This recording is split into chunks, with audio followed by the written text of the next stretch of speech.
computer. And hi, everybody. This is Joe Maldonado from Griffin's Claw, the School of Practical Magic. And with us today, we have Professor Patty Wallenberg, who is going to talk about the magic of tarot. And I am just fascinated with, I've always used oracle cards. Can we start by asking what is the difference between oracle cards and tarot cards? Or is it tarot or tarot? It's like Target versus Target. Take a choice. I see. Okay. Potato. I hear it both ways. I don't think any is one or the other. I kind of like tarot because it sounds so very fancy. It does. It sounds very European, doesn't it? It does. Well, and it originated in Europe, so I'm going to go with the tarot, the European sounding. But I don't know. I don't know if there's a definitive answer one way or the other. Right. The tarot are a set of 78 cards when they're finished, and you have 22 cards, which are the major arcana, which I've already taught last year in October, which is available as a recorded class, actually, if you plan on continuing with your studies. Exactly. So, yes. And so those are the big-ins, and then we have the balance of the deck, which is similar to like your playing cards. So we have the cups, the swords, the wands, and the coins. Kind of similar to the aces, the heart, the hearts, the spades, however. That's what sets them off differently than oracle cards. Oracle cards are usually not that quantity of cards, and they're not necessarily in number order. They're usually kind of labeled as some type of naming and stuff. So there is a distinction.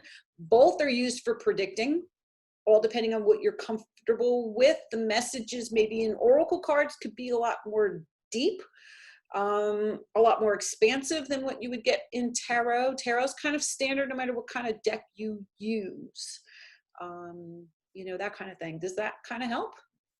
So oracle cards would just be cards that you can do random things in, whereas tarot is a little bit more definitive, more detail oriented. Yeah, they're more specific. There's a lot more information of choices. There's a little bit maybe more meaning. Not to say that I don't use my tarot cards sometimes as oracle cards. Right. I might draw a card that day and be like, so what's the energy of my week? I have a situation going on and I have a question. I can draw an oracle card as well as I can draw a tarot card. Mm-hmm. But if I was doing a full reading for somebody who had a question, I'm more likely to use my tarot, even though I could use my oracle cards too. I just find my tarot are a little bit more concise and clear. Yes. So I'd rather use those if I can. Right. Thank you. Thank you for that. And I know I'm not that familiar as you are, absolutely not, with tarot cards. Well, I'm not, but because I use oracle cards. So I know when I get a pack of oracle cards, there's a certain procedure, there's a certain ritual that I kind of use before I start the deck. And the more I use that deck, the more familiar it becomes and the more messages I get. Is that the same with tarot cards as well? Yes. It's funny. I probably have 10 or 15 oracle decks. I only have one tarot deck. Wow. I fell in love with my cards many, many years ago, and they speak to me. They're not the ones that I teach when I do a class teaching. I don't personally have an affinity for the Rider-Waite deck, but that is usually the training deck because there's all the basics in it. Mm-hmm. But I had found a deck that I really just connected with, and I suggest that when you do your readings, because I have a harder time with the Rider-Waite deck when I have to do readings, even though the cards kind of, two mm-hmm. swords, it's the same thing. Right. But I do like to obviously go through my deck, handle my deck, cleanse my deck. Mm-hmm. It's sacred, it's personal, it's mine. And so I will spend a lot of time with my deck long before I will even start doing readings with it. I want to make sure that I'm comfortable with it, that I understand it. They usually come with a book. And I will say I don't always remember who everybody is, so I might use some notes. I might use a little bit of their little handbook that goes with things. Mm-hmm. But at the end of the day, I treat my tarot exactly as I do any of my other magical tools. Mm-hmm. And I use my tarot in magic also. Mm. I will use my tarot not only for readings, but if I'm doing ritual work, I will put tarot out for that too. And how do you do that with ritual work? How do you use tarot? Depending on what I'm working on. So if I'm doing, I don't know, let's say I'm doing one of my usuals. I have a client who doesn't want to pay me. Right. So I may do a candle ritual Right. in putting that together, but then I will make a story like I do when I read a tarot card, using myself usually because I am a single female business owner. I will use the Queen of Coins to start with. And so that represents who I am. And then I will do a few other things to encourage them to pay me. I have a book that is all about tarot spells. And so a lot of times I reference that. I'll bring it to class tonight. Okay. And it will allow me to, they'll give a ritual, they'll give some wording that's maybe sometimes my shell, and then I'll work. But it'll kind of give me a stepping of how I want to ask for my clients to kind of pay me, and then I'll light a candle with it. So it's just another layer of manifesting that I add in, and I like to use my cards when I do that because, again, they're extension of me. Right. So it's, I know we recently, in your last class that you taught brilliantly, was a remote viewing and using your pendulum. So it's the same thing. The more energy you put into you become or have a relationship with the pendulum, a relationship with your cards. Correct. And they become a part of the ritual or part of the spells that you're doing. Yeah, they're just an extension of me, but they're a nice visual reminder. They're a nice story. So I may start with, I am a nice business person and I have a client. Maybe the client's represented by a different card. And I want the energy of maybe the Chariot to rein them in and bring them in and get them to pay. So I kind of make a story about how I want them to go. And of course, the book gives me a head start because then I'm like, all right, I understand that thought process. Right. And then you can incorporate with whatever else I want to do. So I'll do a candle. There might be some crystals, usually a business card of the client or their bills maybe that they haven't paid. Right. Sometimes I'll put them underneath everything, and I'll create a whole sacred space about that aspect of my question that I want to do. Right. My request. I know for me, not being that familiar with tarot, I know for me, when you give me all these cards, it becomes, oh my God, overwhelming. It's like, what is it? Is it, I mean, when you're first starting out, is it good to take a class to understand it? Or is it impressions and what the impressions mean to you as you look at each card? I mean, what would you recommend? A bit of both, maybe, depending on how you like to learn. I do find that if you can find a deck that you really, really, really, really, really like, and you'll look through it and go, oh, these are really whatever. And it could be a fairy deck, it could be a cat deck, it could be, I don't know, Right. trees. All the tarot have changed these days because of who we are. They're very artistic now. So I always recommend people find a deck that they feel much connected to. And yeah, I do. I like to look through them all. I like to look at all the pictures and see what my impressions maybe are about them. And then maybe I look them up. Also, too, in learning, so we started with the major arcana with our first ones that we did. They're the hardest cards to learn because they're the most in-depth information about all the readings. They're usually, if they show up in a full card spread, they're the most important things to look at. They're heavy hitters. And so learning those might take a little bit longer. And I find doing a one card a day, doing a one card a week, it's hard to verbatim memorize. But if you have some wording about it and then you look at a picture and you start to associate, it becomes easier. So a lot of times I don't look at my notes, but I look at what's happening in the picture. Right. Is there somebody injured? Is there somebody successful? Is there someone in a poor? Is there someone who's got 4 cups, but one of them is spilled over? How do those things mean to me? And I make my own language about my cards, even if I might have taken a class and it said, well, this card means this. And I look at the picture and I go, it kind of means that, but it also means this to me. So then your tarot readings become much more personal. I also work off sometimes the things that fall out of my mouth first. I did a reading for a friend years ago who won't let me read for her anymore. And there was a card that showed up in the house and home position. And it was one from our first class. It is the High Priestess.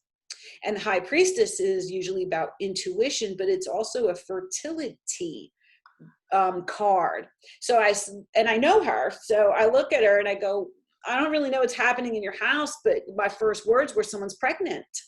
And she's like, well, it's not me. And I said, well, no, I know it's not you. I said, I don't know what that means, but those were the first things to fall out of my mouth. She called back 2 days later. Her daughter had been hiding. She was pregnant. Oh, okay. So she was like, how did you know? And I go, I didn't. It was just the first things that came, and I'll say those. Yeah. Not always, and I always make sure I phrase it politely, but a lot of times things will show up for me on an intuitive level that I had no idea about. Right. And so, yeah, so that was kind of interesting, you know. Do you Sometimes speak to her now or no? she won't. I'm friends with her still, but she still won't let me read. But I prefer reading for people I don't know. Yeah. Because you color your readings a little bit, and then also too, in practicing and learning, it's super hard because you practice on yourself. And it's really hard when I get a card and I look at it, I go, oh, no, not mine. Nope, no, don't have any of those things to deal with. Right. And so that becomes a little harder. But of course, as you practice, you're going to practice with people you know. So it's about just being a little patient. Right. And maybe find a practice partner. Yeah, find someone who wants to trade off with you, or someone who's interested but doesn't really want to learn. So you can kind of work with people who you know, so that you can also get that aspect of things, people who are strangers to you. Yeah. Now, I know that tarot is not for everybody, because there's so much that goes into it. But then, tell me what drew you to it. What was it that pulled you specifically towards? I want to almost say this art. It's almost like an art. You know, it's like you use your hands and you flip and you look and you have an awakening. Mm-hmm. Well, I had been getting tarot readings probably since my 20s. Okay. And so I already was kind of fascinated, especially if you get a reader who is really, really good. Trust me, most of them are really, really not. Mm-hmm. But every once in a while I come across somebody who's really good, and I'm like, there's no way that she could know all that from the cards. So I was already very interested, and I went to a little shop in New York City many years ago called The Inner Child. Big, dusty, old, cluttered, up to the ceiling shop. And I found that. Yeah. It was just this chaos in Greenwich Village. And I saw this deck of cards and I was like, ooh, those are really pretty. They're interesting. And I don't know why, but I knew nothing really about tarot other than I had some readings done, and I left. Yeah. But that deck of cards was still in my head like 3 days later. So I went and I bought them. And then it was still another, I'm going to say at least 2 years, if not a little bit longer, before I actually even started studying them and taking classes with them. Mm-hmm. And they've become like I said, they're my only tarot deck. How long did it take you before it actually clicked with you, understanding them and studying them? I still have problems. There are still to this day a few cards I struggle with. There's a few that I just look at and I'm like, God, I hate when that card shows up, because I just can't quite grasp who that one is. Hierophant is always one that comes up, which is this priest or pope kind of dude. So he's the very highest level of your male and religion. And I look at it and I'm just like, I hate when he shows up in a reading, because I don't really know what to say about him. You know, when he shows up in a certain card position and stuff. So there's still a few that are hard for me. So he's a difficult one. Right. And would you say anybody can do this? Anybody can learn how to read tarot cards? Yeah. It's basically telling a story. So once you start to know who your cards are, and that's why when I teach people, I will tell them to do ones and then do 3 cards, past, present, future, so that you start developing the language of trying to tell a story, other than going, this card does this card does that. It's very, I don't know, robotic almost. It's just very memorized. Right. But if you can start incorporating a flow, that's also when your intuition starts to pop in too. I start telling a story and something drops in that I don't expect. Right. And also at the same time, you learn, because ultimately your standard tarot reading is something they call the Celtic cross, and that's 10 cards. Yeah. 10 positions of 10 different meanings, and you can make your own meanings. There's different ideas you can always get for, what your cards mean. As long as you've already decided that a card in this position means this, this, and this, Right. you can make it read whatever you want. Right. But telling the story for somebody is the art part of it, the storytelling. It's almost like an intuitive channeling type of what you hear in addition to what you know. It's like a toolbox. Well, actually, it is, and it prompts you. And it prompts you. And so its goal isn't really to give you the definitive answers, but they're visual cues to help cue your intuition when you start to do a reading. Right. Well, we have a few questions here in our little chat. We have the tarot as well as the oracle cards can be used in charms and spells, which we've covered. Yeah. And I think that's phenomenal. So will you be touching more upon that this evening in your class about how you use it in spells right. Charms are not my things. They're no-nos. Right. Yeah. But I do use my tarot for some spells. And so, yes, I could probably do a little bit of how I kind of work them in spell work if we have time. I have a semi-ambitious, but who knows, I might change. Right. And can you tell us a little bit about the class that you'll be offering, the Tarot 2 class that's coming up this evening? Yeah, class tonight is going to continue about learning about your cards. Okay. So you have 4 suits that are left to cover in the cards, and they call those court cards. They're more of your day-to-day life.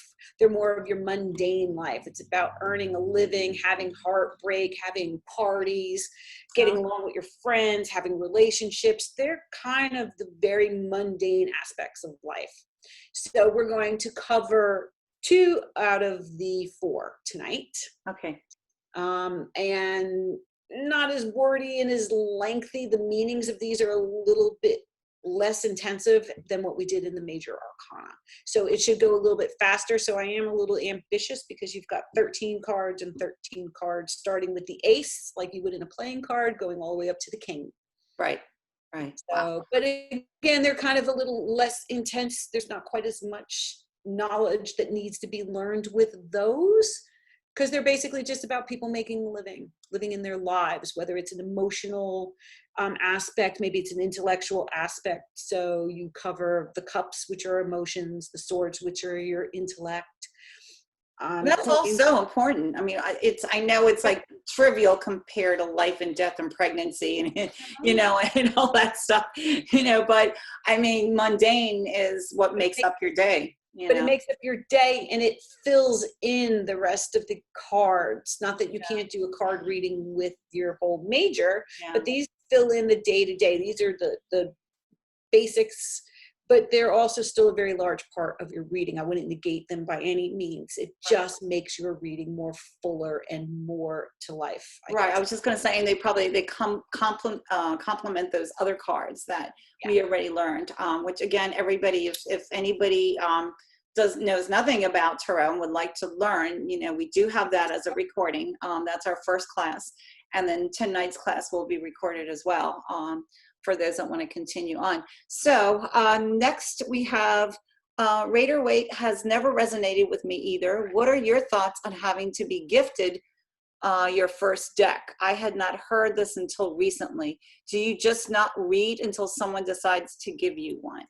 I went out and bought my own, and I prefer buying my own. I have only gifted a tarot deck once, and only because I knew the woman who was interested in learning tarot was a big cat fan. So I sent her a cat tarot deck, which I absolutely adored, and reads from it. And she does amazing readings. Yeah. But normally I will highly recommend, you could do them on Amazon because they'll show you a lot of the cards. A lot of times when you buy them in the stores or at the metaphysics shops, it's hard to see what the cards look like. Yeah. I show you 3 of them, and that's not enough for me. Right. But I just, no matter how hard I try, the Rider Waite and I are not friends. Right. And I just can't help it. And my deck is from Russia. It's a very ornate, it's from the guy who used to do the Fabergé eggs. So it's Oh, very wow. golds and reds and richness, but they're just different. They speak to me. They probably wouldn't for anyone else, but for Yeah. me, that's my deck. Yeah. And that's who I use. Yeah. Yeah. So they're Um, just pretty. I don't know. I've had them forever. I have those cards, 25 years now. So a long time.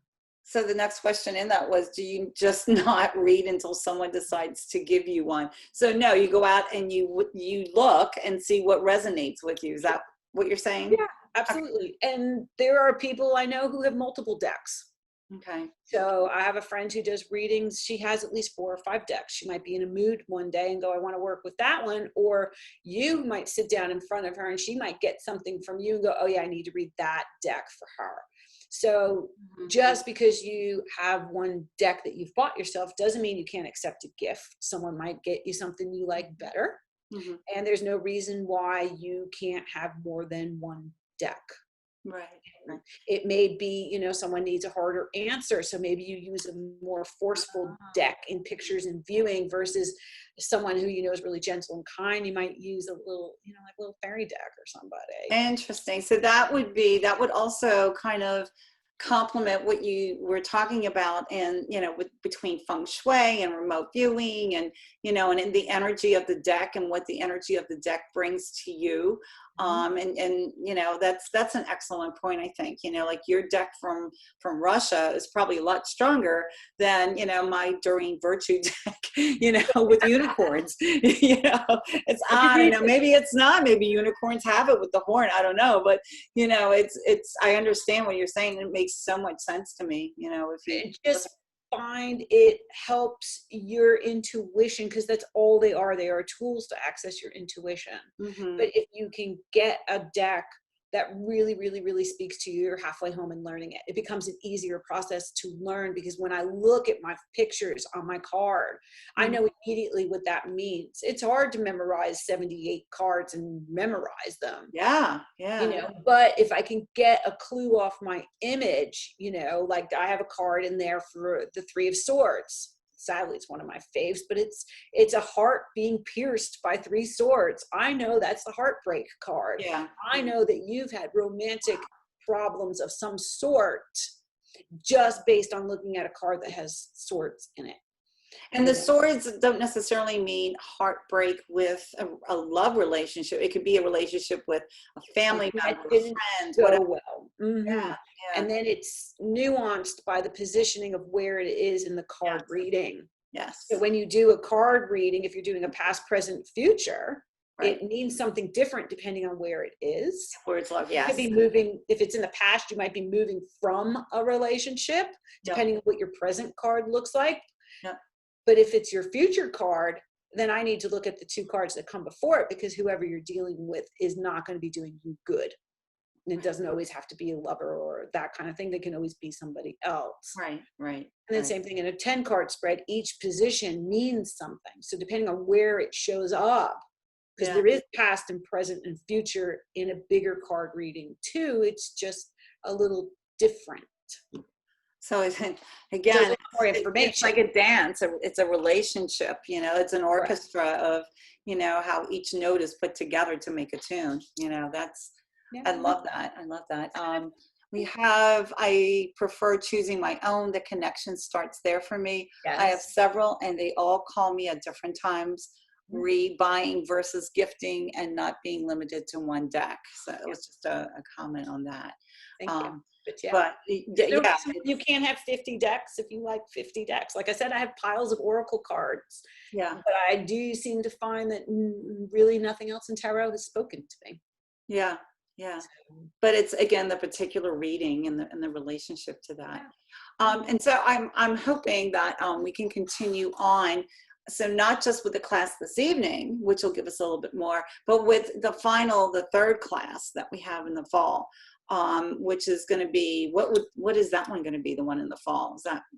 Well, that'll finish the court cards. because I can't do all of the court cards in a 2-hour class. Right. They need to be broken down, and you need to play with them and learn them. It doesn't mean you can't go ahead. I'll probably give a book or two that helps. And of course, they always come with little books with them to help you. But we'll do half tonight, and then we'll do the other half in October, so that at least you have access to the entire grouping of cards. You get to see some pictures and that kind of thing. So I'll put up pictures of all of the cards as I talk about them. So you don't need a deck to come in and do the class. That's not mandatory. It may take you time to find a deck that you like. But the information is pretty consistent. You know, if you see an ace of swords versus an ace of cups versus the 2 of this and the 3 of that, they all sort of have around the same kind of meanings, though they could have a little bit of personal nuance that goes in them too. Right. So it doesn't matter. So you don't have to have a deck, but I will have a card up for each one as we go through them. Right.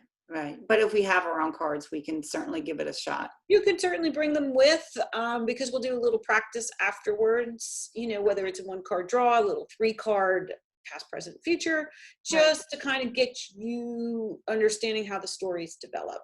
Right. And I'm just looking at the write-up for the Tarot 3 card, which is October 21st.